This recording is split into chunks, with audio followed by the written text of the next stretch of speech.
Ladies and gentlemen, no voice in America right now is on the front lines when it comes to voting rights more than the one and only, the Reverend William Barber.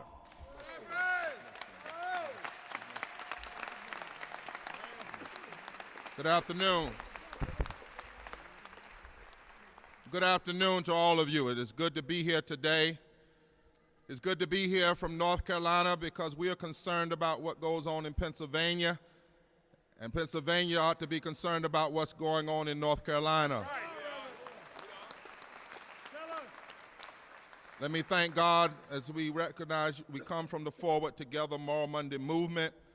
Let me thank God for the president here locally, Brother Jordan, my dear friend and brother Jerry Montesiah, the past and current chairs of the Black Caucus, and to all you who have gathered here today. You know, as I came here this morning on the plane, I had to change a few notes, Brother President, because I thought about this being the home of the Liberty Bell, this state. Yes, it is. Liberty Bell, an iconic symbol of American independence, located in Philadelphia, Pennsylvania, a place we call Independence Hall. It was commissioned from the London firm of Leicester and Park in 1752.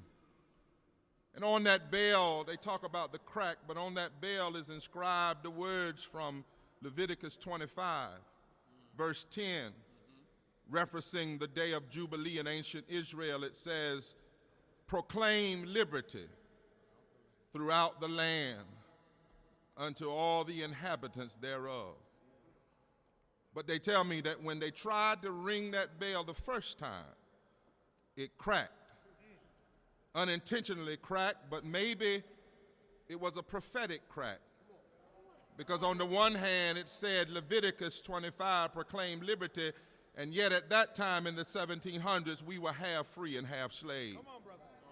So maybe the bell said, I can't ring. All right, John.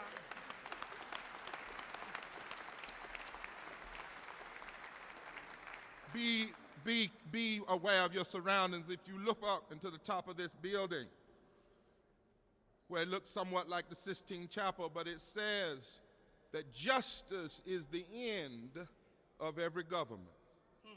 Says it right up there. That justice must be the end of every civil society. It ever has been, and it ever ought to be. But it seems like you have some people in this legislature that don't even read what's on the building.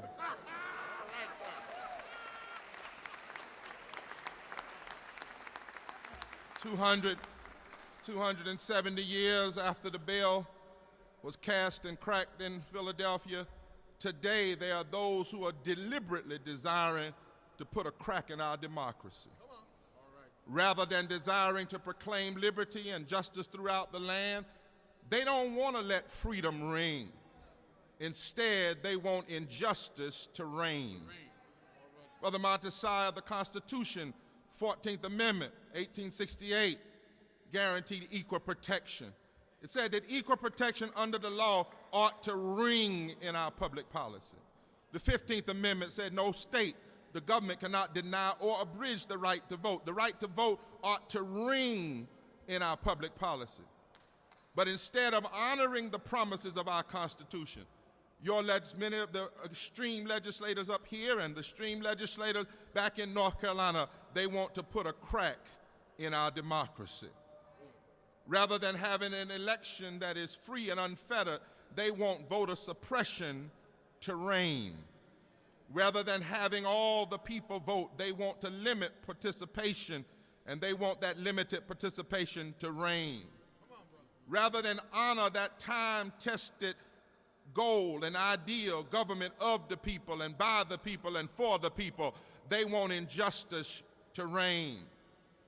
It's immoral because Isaiah chapter 10 verse 1 says, "Woe unto those who legislate evil, those who write unjust laws that steal the rights of the poor." It's immoral.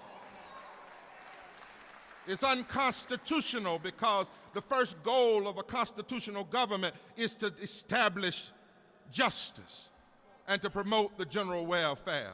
And so what you are seeing happen in this state house and state houses around this country is constitutionally inconsistent and is morally indefensible. And now on Monday, July the 15th, on Monday, somebody say Monday. You all gonna have your own moral Monday. On Monday, July the 15th, the same date that in 1822, Pennsylvania opened its doors to black children to go to public schools. On that same historical day, now you have the court having to make a decision whether or not it's going to close the door of opportunity to those who want to vote. That's where we are. And it's not new. I want to take you through some history for a few minutes and then I'll take my seat, because the strategy to stop the reconstruction of our nation has always had 5 attacks. You attack voting rights, you attack criminal justice rights, you attack progressive tax policy and programs designed to help lift people up, you attack public education, and you attack and assassinate white and black progressive leaders who dare to dissent from the process of extremism. And today, once again, they're trying to put cracks in our democracy. They want to exploit division. They want to create a distance between what our democracy promises and how it performs. The goal is to segregate and isolate and stifle and suppress the power, not just of the black vote, but of the black, brown, progressive, white vote combined together. They don't want us together. They fear that kind of unity. They prefer a divided opportunity. And rather than letting justice ring and fairness ring and freedom ring and democracy ring, they would rather let the Tea Party reign and Koch brother money reign and voter suppression reign. And that's why we've got to understand what's going on. My friends, this is why we're having to fight so hard. We, Jerry, are in the middle of a third Reconstruction. Let me say this to the media so you can get, this is not just about voter ID. This is about the third Reconstruction. The first Reconstruction began in 1868. Between 1868 and 1872, more progressive voting laws, educational laws, tax laws were passed than any other time in this country by Lincoln Republicans and blacks and whites cooking together. Even in the South, black legislators were controlled by blacks and whites, and they reconstructed the nation. 1872, between 1868 and 1872, you get the formation of the Klan. But you also get the old version of the Tea Party. It was a group called the Redeemers. And they said that we have to redeem America from the sin of black and white political coalition building. And by 1898, it was all over. 1873, we passed the Civil Rights Act of 73, and then a Supreme Court overruled that act in 1883.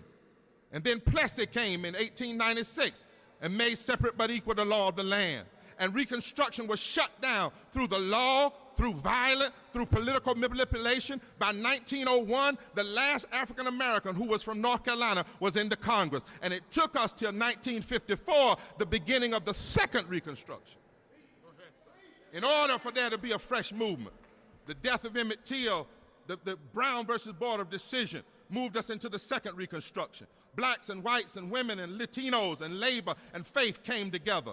And from 54 to 68, what do we get? The opening up of Social Security, because people in the agrarian culture and maids couldn't apply until 54. Medicaid, Medicare, the war on poverty, 64 Civil Rights Act, 65 Voting Rights Act. And what happened? How did they destroy the second Reconstruction? They attacked voting. They assassinated our leaders. They attacked education. Dr. King was killed, Malcolm was killed, Martin was killed. White people were killed. Y'all said Keynote, give me a second. They said, because this history is important. This history is important. And they killed them. And then what do we have? The white Southern strategy. Richard Nixon won, 1968. And that has lasted. And then in 2008, it wasn't, I'm going to say something, it wasn't the election of President Obama. And my brother Jordan knows it. It was the electorate that scared those who have a narrow mind. It wasn't just Obama. It was young folk and black folk and gay folk and straight folk and labor and women and Latinos coming together.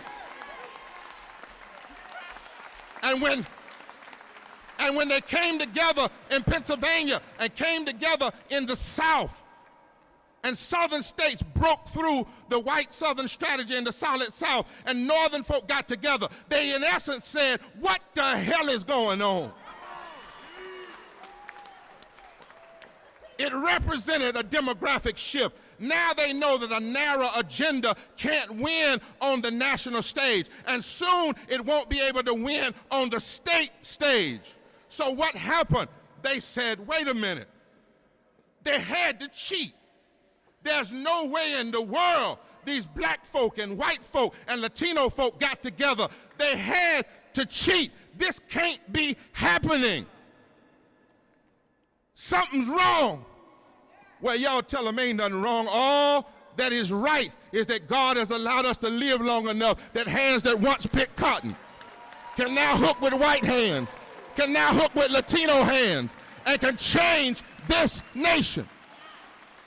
And so, as I prepare to close, that is why the Supreme Court was too coward to throw away the Voting Rights Act. So they gutted it. 5 activist judges and one, have mercy, Jesus, activist judges. That's why Jerry, what Jerry does and what this brother does and what you all are doing is more important, because the new battle is not on the national front, it's in state capitals. Because state capitals write election laws. State capital deal with education. State capital deal with labor laws. And they know that they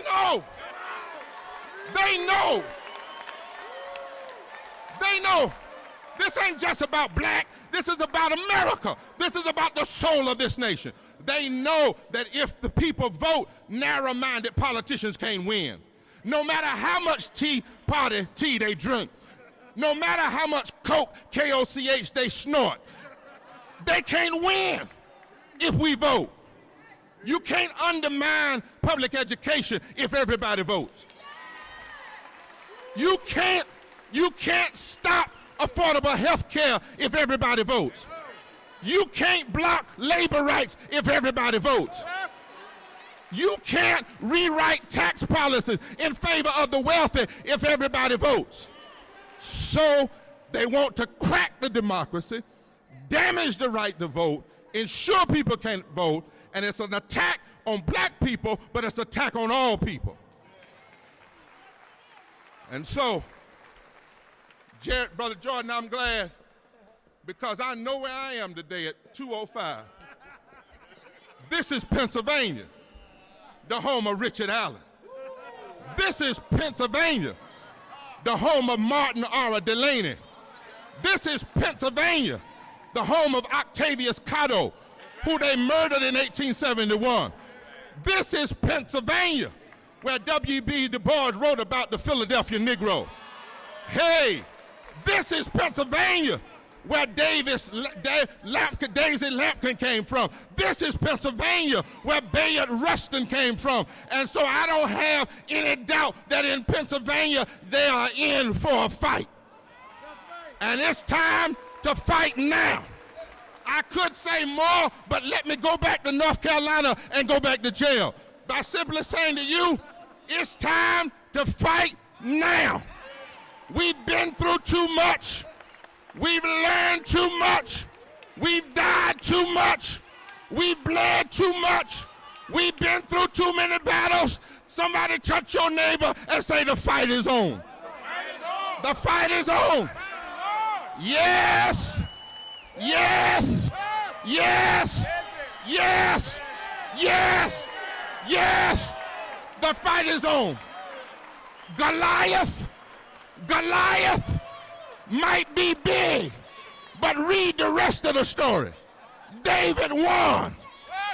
Nebuchadnezzar might have been big, but read the rest of the story. Shadrach, Meshach, and that bad Negro won.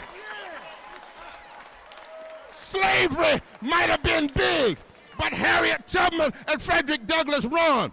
Apartheid might have been big, but Nelson Mandela won.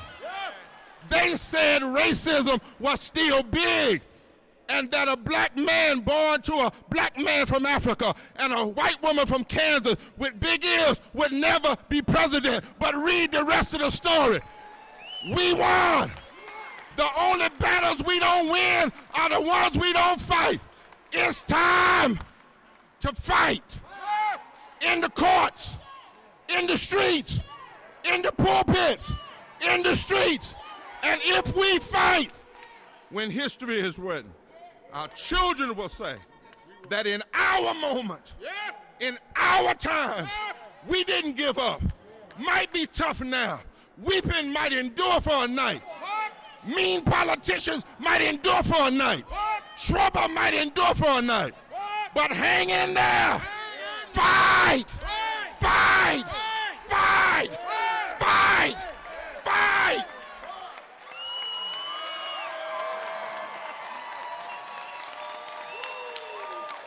The Reverend William Barber.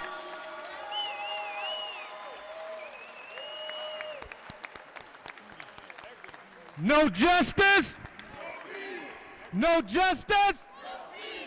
No justice. No justice. No justice.